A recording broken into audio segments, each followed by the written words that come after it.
All right. Thank you, Ms. Berry. We will go ahead and get started with our work session agenda. Ms. Pickle could not be here with us this evening, so I believe you, Ms. Perry, will be doing the financial update with us.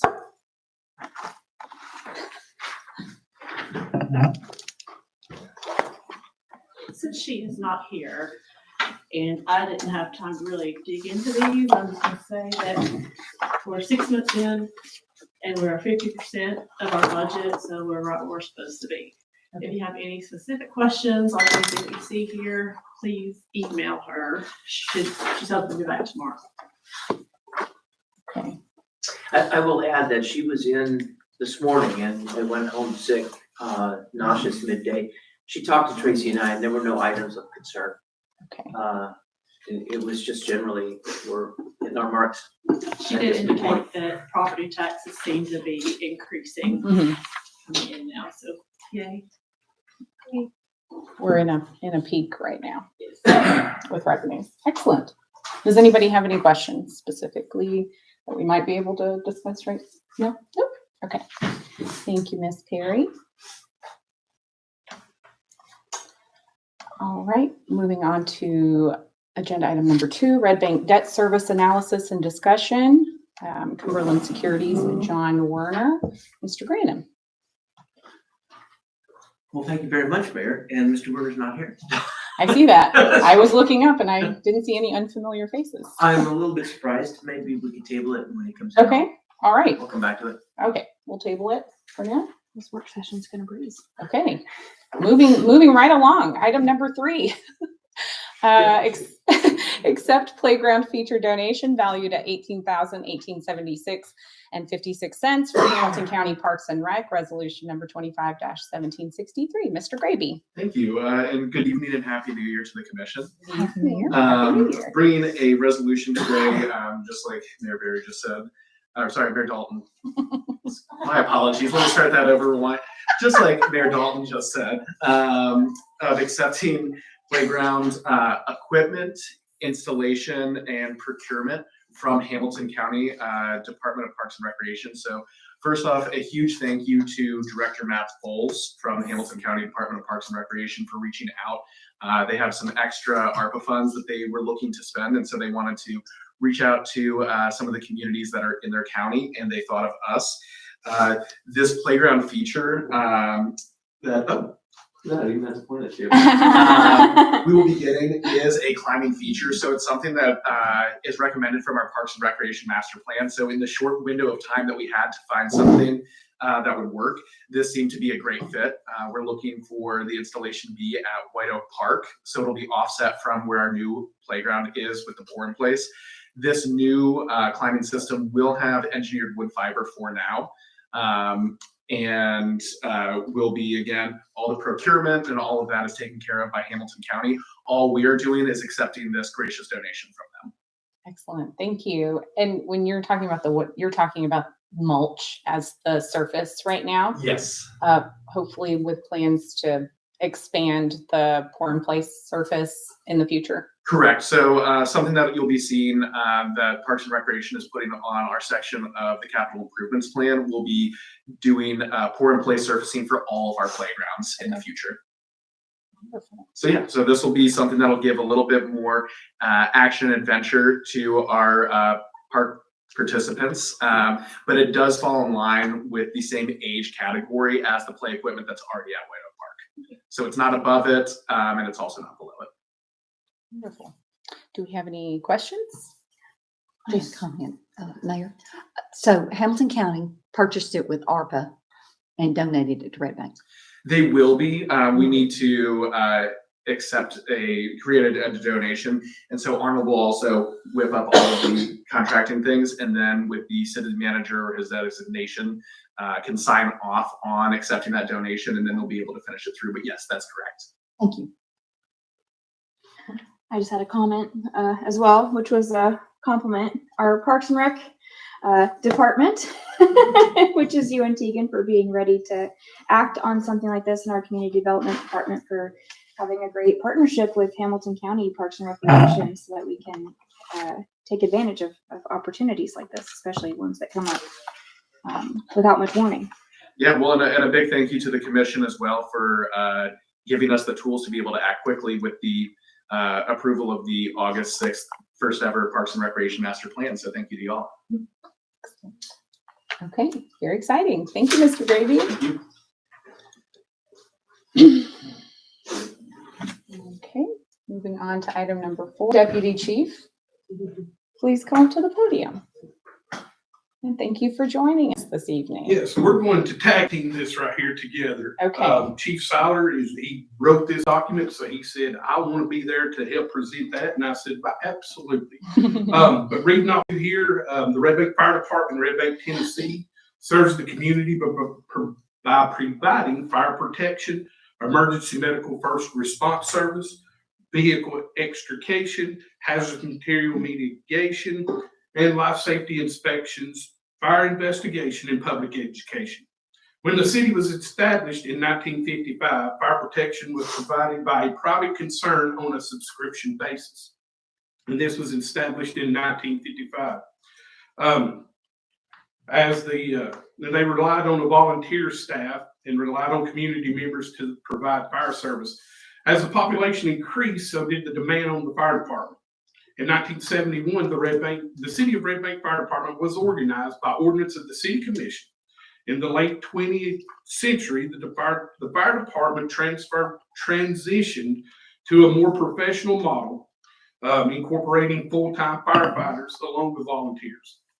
This shift allowed for improved response times, increased capabilities in firefighting and emergency services. Today, the Red Bank Fire Department not only focuses on fire suppression, but also engages in community education and outreach programs, vehicle rescue, hazardous material response, and serves as a first responder agency for Hamilton County EMS, while emphasizing on fire safety and prevention. The department continues to adapt to changing needs of the community, ensuring that it remains prepared for all emergencies while consistently working to maintain the highest level of professionalism and efficiency on behalf of the community we serve. Our mission, the mission of the Red Bank Fire Department, is to protect lives and property and the environment by providing a high quality of service that is prompt, skillful, caring, resourceful, and cost efficient. Our values are demonstrated by all of our members, the Red Bank Fire Department team. Quality. Our customers are the citizens of Red Bank and those who travel through and shop in Red Bank. Our overall success depends on the quality of the service, our workmanship, teamwork, and our communication with one another, our customers, and our governing body. Change. We embrace change as a part of our consistent search for improvement. As the needs of our city change, we will change. We will always move forward toward a better delivery of service. Our commitment. We are committed to a customer-first attitude. We are committed to doing our jobs right the first time, to teamwork, and to make decisions at the lowest level. Citizenship. We contribute to the well-being of our city through our activities, responsibility, and ethical citizenship, and ensure that our facilities, equipment, and service enhance the community we serve. And now I'm going to turn it over to Chief Siler. So when I was asked to do this, this is the first time that we had ever been asked to do something like this. So a little bit of search on Google, and come up with to figure out what I was doing and to write this. So the fire chief, for the fire chief point of the goals and technical term, I'm sorry, goals and priorities for 2025 is our first goal and priority is to increase our own duty staffing. Right now, increasing our own duty manpower in the fire department is crucial for enhancing response capabilities, ensuring community and fire department personnel safety. Our objective is to increase on-duty staffing from the current 4 full-time employees to 5 full-time employees, and to supplement them with our part-timers. So it would actually give us 6 on duty from the current 5 to 6. The action is budget for 3 FTE in the upcoming fiscal year 26 budget, decrease part-time monies to cover this cost, but add back some monies for a 12-hour day shift to provide for increased on-duty staffing. And we depend a lot on our part-time staffing, our personnel, to cover vacation days, sick days, get the Kelly days, which we budget for their Kelly days, because every full-time employee gets 14 days a year that they have to take off 12 hours so that they don't get overtime. So we rely heavily on our part-time members. And like I said before in the past, our core membership doesn't live in Red Bank. Out of 48 members, I think we have about 5 that live in Red Bank now. So the volunteerism of the past department has changed just like everything. Our members live further out now. And so getting them to come back on responses is a lot harder. So we have to depend on the employees that are on duty to actually do the work. And they may be there 10 or 15 or 20 minutes before they get some help. Also, one of the things for the fire chief is to improve communication with our stakeholders, which is, to me, our department membership. Our objective is to improve the external communication through stakeholder engagement and strategic communications. The action is to develop regular updates and feedback channels to foster transparency and collaboration with community members. Another big thing is to update our policies and procedures. Our objective is to review and revise existing policies to ensure operational efficiency and effectiveness. Our action is to conduct a comprehensive audit of current policies, engage our staff in developing improvements, and then ensure adequate resources. Our objective is to assess and secure necessary resources and equipment for optimal service delivery. And the action is to continue to advocate for budget allocations to address identified gaps. Next on our list is our priorities and goals from the fire marshal's office. So I'll turn it back over to the fire marshal to read his goals. Thank you. From the fire marshal's office, our goals is to continue to ensure citizen and firefighter safety through code enforcement, proactively reach out and educate the residents, civic and community groups with fire and life safety programs, and continue to conduct skilled and objective fire cause and origin investigation, and also build a culture of community risk reduction within inside our community. So now we're fixing to get into the training part of this, and I will turn this over to Captain Wood.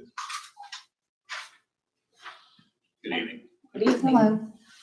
Hello. Branching off into my section, looking at our calendar year goals for 2025. This is our third full calendar year with a full-time training officer. So we're still looking at adapting and molding how we're doing things to best accommodate our staffing as we're able to put more people on, as well as utilizing the staff we have on hand for these training.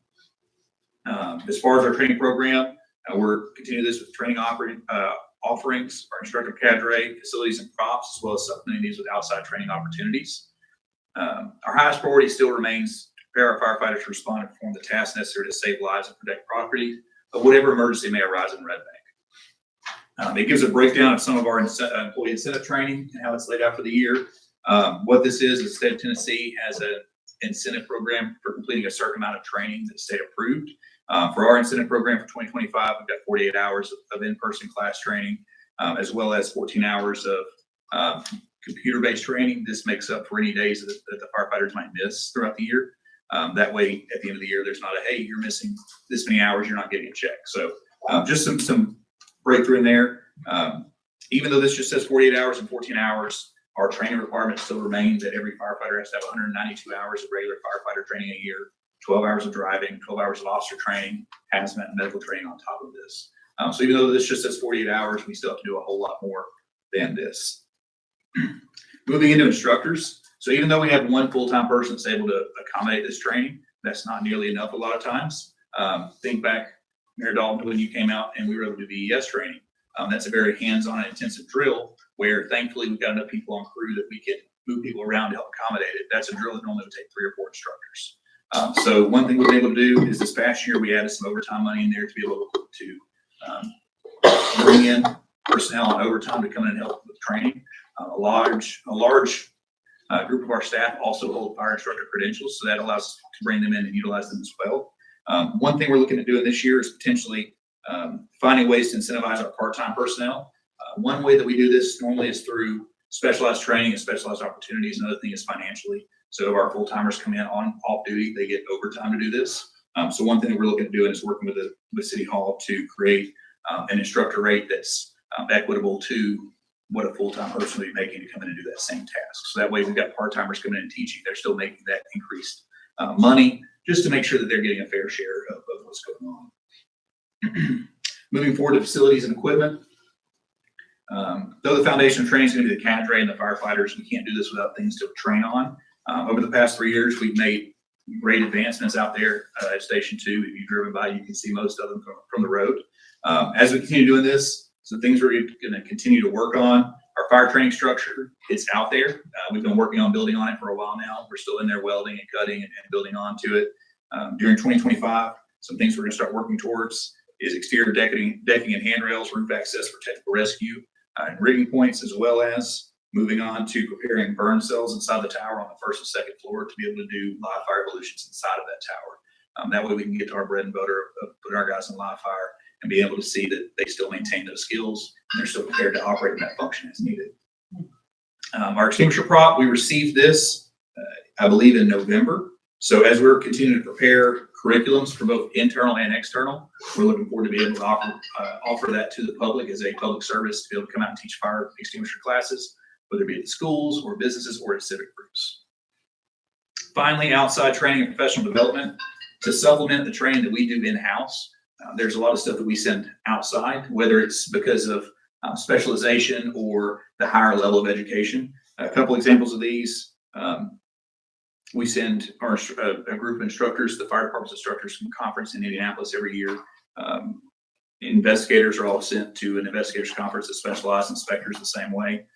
In addition to that, we're fortunate to be able to host classes inside as well. The big one for this year is actually this week, this Thursday and Friday, we'll be hosting a basic and advanced technical forensic photography class at Station 2. So that's bringing in a lot of investigators from the fire, law enforcement, and private sector for this forensics course and for forensic certification, which is going to be bringing in 20 investigators from across the United States and Canada to Red Bank. So we're glad to be able to host these and bring these in, and we're always appreciative of your support in accomplishing these goals. Thank you. And also, with the fire marshal's office, and I failed to mention this, but I think I actually had done this right here and submitted to Chief Siler before I did, but Captain Wood has went and he is now a certified arson investigator. So he's got that under his belt as well. So just wanted to give some kudos out to him as well, Chief.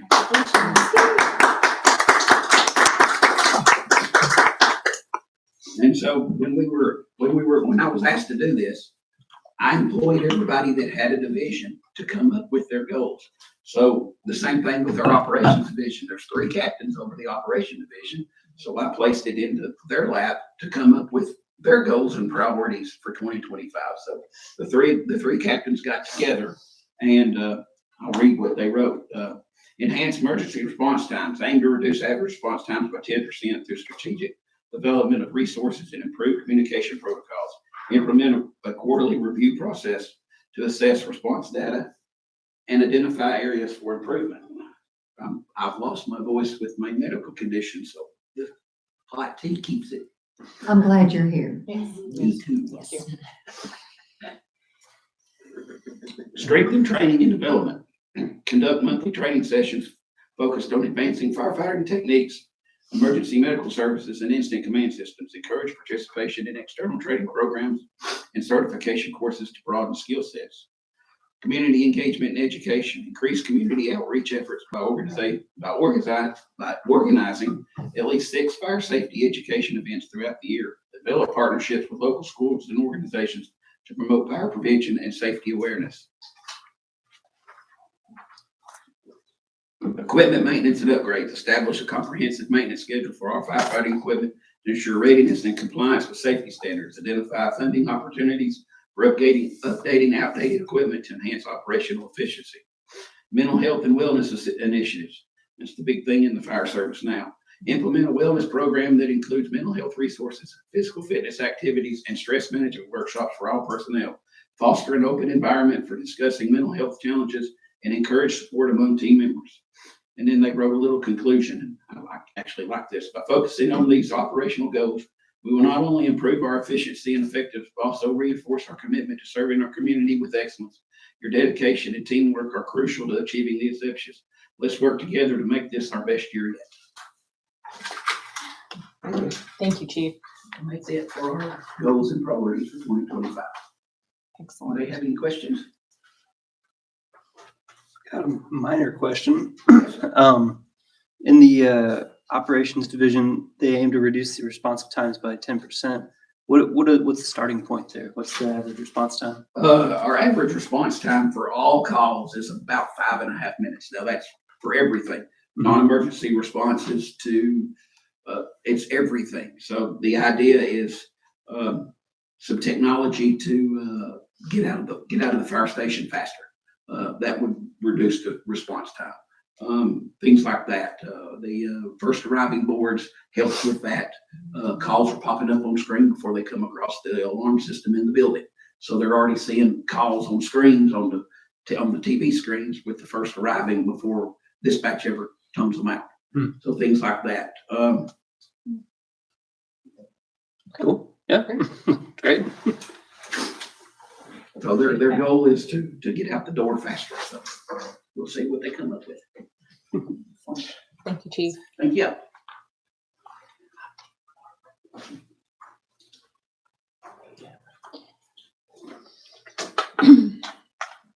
All right, moving on to item number 5, repeal and replace Municipal Code Title 9, Chapter 15, Food Truck Ordinance, Ordinance number 25-1271. Director Johnson. Good evening. Good evening. So before you, as the title does insinuate, it is repealing and replacing the entire ordinance in its whole. Oftentimes we will take that approach when there are significant changes, especially in the size of a document of this nature. But the form that before you is still very similar in nature to the 2018 ordinance that was adopted. Again, as part of our ongoing efforts to review various city ordinances and regulations in conjunction with public feedback. The ordinance before you is to repeal the food truck ordinance 18-1122 in its entirety and replace it with ordinance 25-1271 before you. I will make a notation that Arnold, our city attorney, we did spend probably a good amount of 3+ hours really going page by page. Identifying what was relevant, what might need to be tweaked, and what is just moved on. It's time to daylight that one. So if you want to go page by page, we can do that. But I do have some notes that really just highlight what it is that we're truly targeting with this new ordinance. So the first thing to mention is it does remove the distance requirement from other businesses. Previously, one of the most stringent regulation was a 250-foot distance. The distance itself was tremendous, but something else that lacked was where do you define that line? What are you measuring 250 at? And is that really serving a significant purpose, or is it more of a hindrance for food truck operators that might want to come to town? So that's been removed completely. The zones that already allow food trucks were identified as commercial zones. This ordinance is adding light manufacturing zones. If you recall, the last couple of commission meetings, we've seen some changes to the existing structures in our light industrial that are becoming more joint use space. So those are seeing changes. I envision that as those continue to prosper and develop, that they may have an opportunity to have food trucks to service those businesses. So we wanted to make sure that we are being inclusive of those new zones as they continue to change. Another requirement that's changing is the initiation of an application fee. Currently, it was just a one fee. It tried to capture too much in one scoop. So we broke that apart. There's a formal application. It's $50 for each applicant that comes to us. The building official will review those. There's a couple of documents that have to go with that. Then it makes that determination on qualifies, it meets the requirements of the ordinance, and then a permit can be issued. So another change is the annual permit fee. Previously, it was across the board at $50. What we have proposed in this ordinance is that it be broken down, depending on where that entity's business actually resides. If it is a residing business of a red bank, they're already required to have a business license, and then therefore they report their taxes as a red bank entity. So that fee is $50. Anyone else, meaning anyone outside of our red bank jurisdiction, their annual fee is $150. This also establishes clear authority to let it rest with the building official. Previously, it had jumped between city manager, city commission. There was a lot of confusion on how someone could move forward if there were a question. So this ordinance very cleanly and clearly identifies the building official as who you apply to, who issues that permit, and then who responds if there are issues of non-compliance. If we did receive a complaint, it would fall back into that person's responsibility. In doing so, we've also made it very clear what the decibel levels have to be for generators. Not that we've received a lot of complaints, but historically, that's one of the first things people come to mind with is they're noisy. With advanced technology, a lot of the portable generators now stay well within those ranges, but we have set that at 85 decibels. And we do have the calibrated equipment to be able to test that. So again, that resides with the building official. Not asking the city manager to go out and verify whether or not someone has exceeded the decibel level. And again, lastly, it does establish community development as the overseeing authority, rather than as it previously was established under Public Works. So one less thing off of Greg's table to be worried about. But additionally, that is not reflected in the ordinance before you, but what I am recommending, if you will take a look at page 5 of the document that you have, under section 104, 1.b, we are proposing, after conversation with our city attorney, it's just recommended to remove these subsections as a whole. They really don't serve a purpose, and they're outside the scope and intent of this ordinance. Those really fall into fair labor laws, things that we don't have a hand on for daily operating businesses. So that section is being proposed to be removed this evening.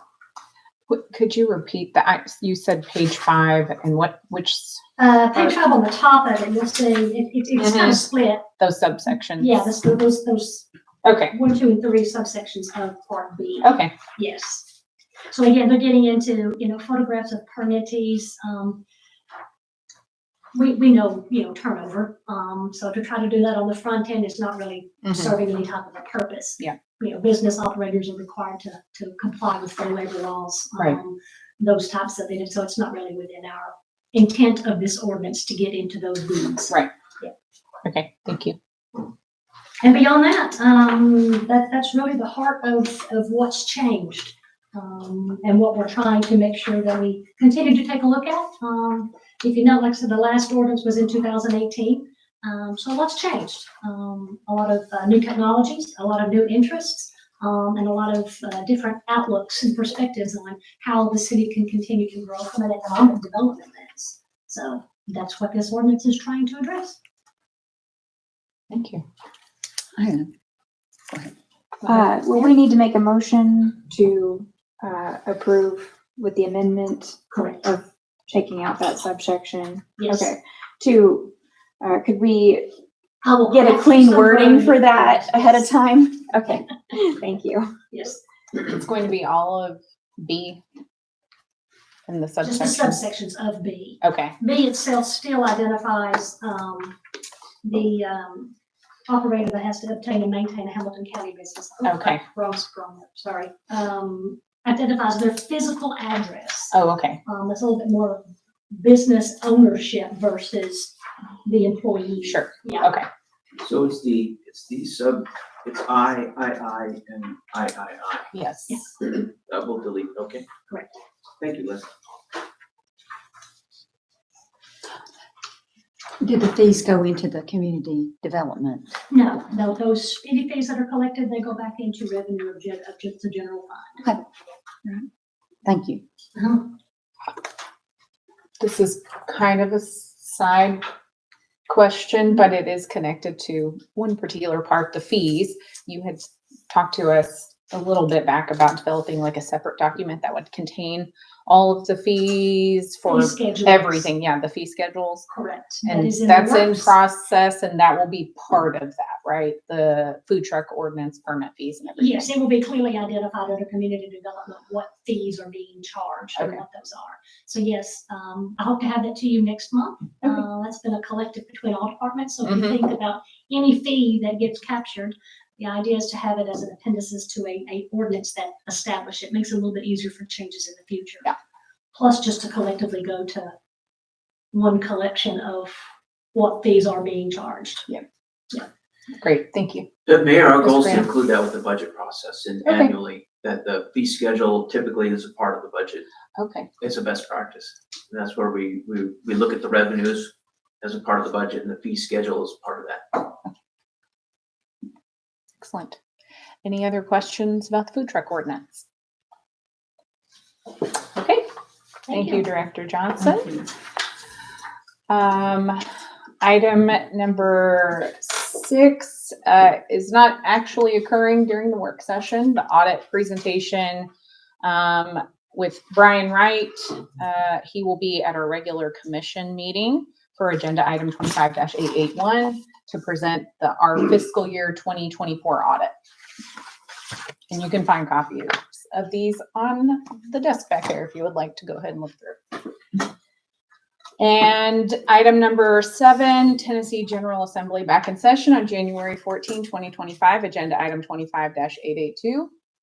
Mr. Granum? Thank you, Mayor.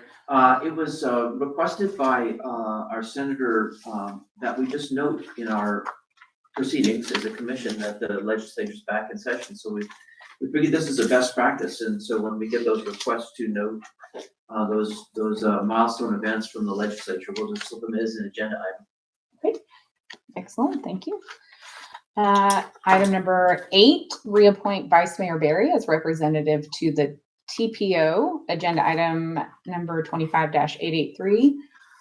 Is it being called the MPO now? Oh, yes. I think it is They being changed called the the name. MPO. Well, I think that I've done that and they're back to TPO. I'm not entirely sure. It's Okay. essentially the same organization. And I can, Greg, if you'll be thinking this through as I talk.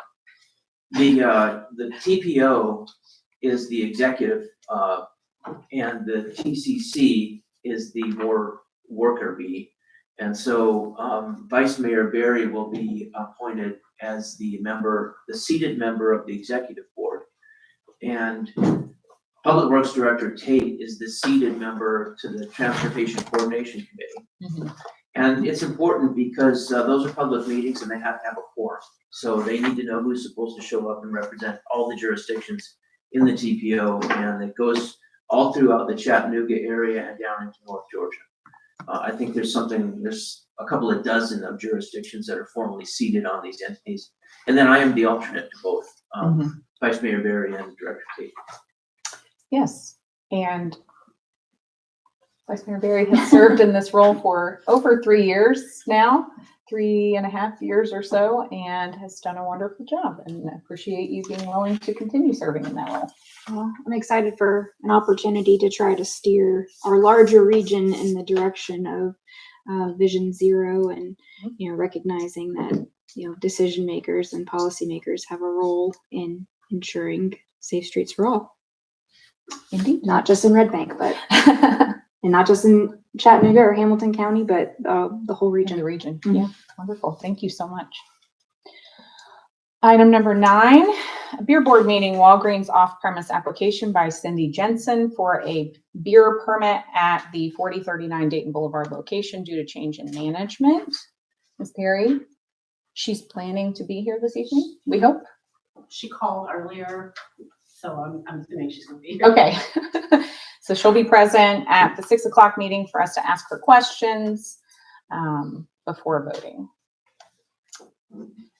Item number 10, update social media and internet posting policy resolution number 25-1766. Ms. Perry. This policy goes along with the one we've already done for the device electronic device policy. Mhm. This just covers like specifically social media and internet posting. Eventually, I will get them combined into one policy. It just didn't happen yet. Any questions for Ms. Perry? Ms. Perry? This will be added to the employee handbook also, or? Yeah, we pulled the policies out of the employee handbook, so that we're just gonna have it a separate,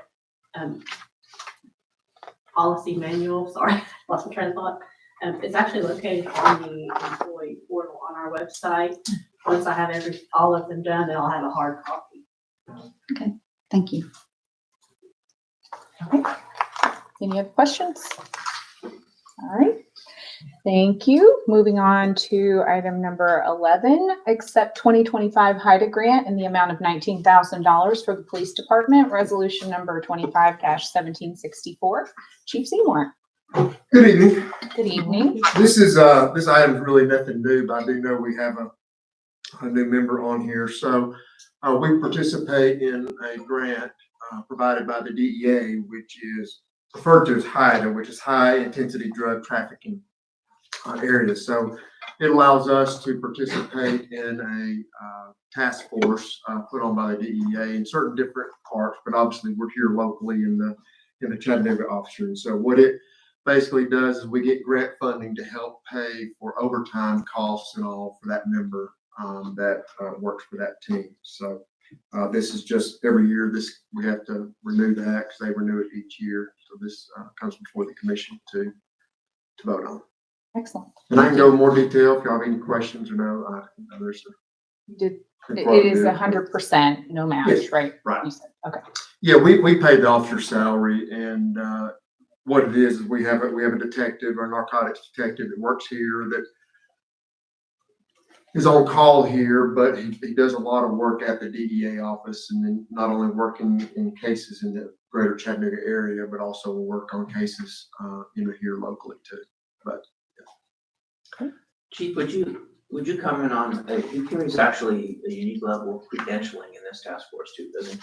well, he carries federal credentials as well, and so when he still has to abide by our policies, and all that, but also when he's out working as far as the task force, he then is, under those federal credentials as well. But, like, it's one of those things, if he's here working, he could use. So as an example, there are some things that the DEA works on, but maybe it doesn't quite fit into the federal laws or whatnot. So sometimes we'll adopt a case, or there's some seizures and things that they will do that, because part of it is if they're working on a case here and there's a drug dealer that's halfway across the United States, but it's connected to the case here, they all kind of share that and come into that. But sometimes it on the federal side of things, it doesn't apply. And so it's better to kind of adopt a state or a state seizure. So then he'll work with that from our agency. But obviously, in those cases, it's associated with Red Bank area. Thank you, Chief. Thank you. Any questions? Comments? Thank you, Chief. And our final item of business, item number 12, approve renewal of contract with Software House International for continued support and maintenance of the city's agenda management platform for an annual amount of $16,807.45. Resolution number 25-1765. Ms. Perry. This is for the software that we use. It's for we have several different pieces with the same company. Civic Plus gives us Civic Engage, which is our website. Civic Clerk is the part that handles our agenda management system. And this contract is for that particular portion. Annual maintenance and upkeep for it. Okay. Any questions? I think that's what we're looking at on our laptops right now. Yes, it's very helpful. I'm grateful to have it since through our old website and technology didn't have an efficient way to review and look through the agenda, so. Okay, no questions. We'll move on to citizen comments on items on the work session agenda. Mr. Granum. Thank you, Mayor. This is the time for citizen comments. Please observe these rules. Comments are limited to 2 minutes here in work session or less, and the city recorder will operate a timer. Please respect her direction and conclude any comments if time expires.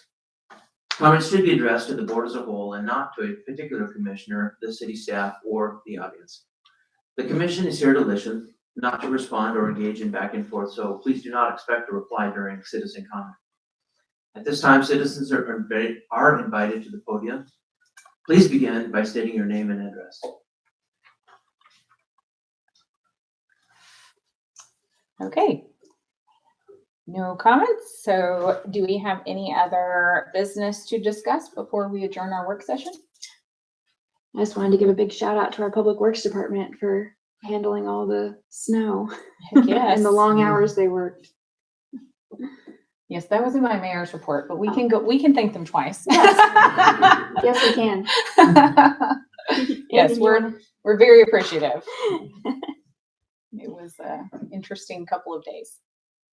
All right, any other business? If not, we'll go ahead and adjourn the work session and return at 6 o'clock for our regular meeting.